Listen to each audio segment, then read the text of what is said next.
Multiverse Lab is a project that's been supported by a big collaboration of different Northeast organisations that have all come together because we want to understand more what are people's priorities when it comes to health, social care and wellbeing. Multiverse Lab was made in 2020. It was made in the heart of lockdown, and so it had to take a couple of forms. It takes the form of an interactive website that people could access or attend Zoom social events to make their voices heard.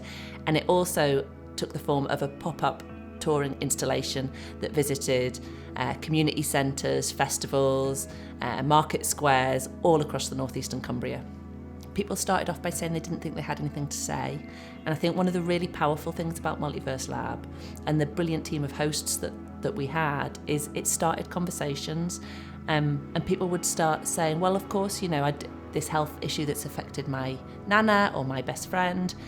Suddenly people had lots to say, and I think that for me is why it was really important.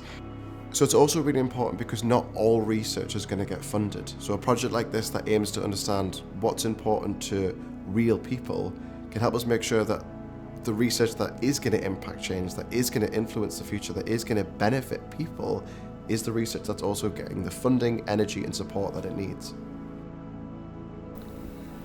I'd like to see an improved treatment programme for people with Huntington's disease, or in fact a cure for Huntington's disease. I'd like to see some more research on fibromyalgia to see if it's a chronic pain condition or more of an autoimmune condition. My hopes for medical research are that medical researchers ramp up their efforts to listen to what's important to people in terms of their health and social support. I would hope there would be more of a focus on children and young people's mental health. I'd like to encourage researchers to coordinate their research into healthy aging and social isolation of the elderly, so there is no duplication of effort or resources.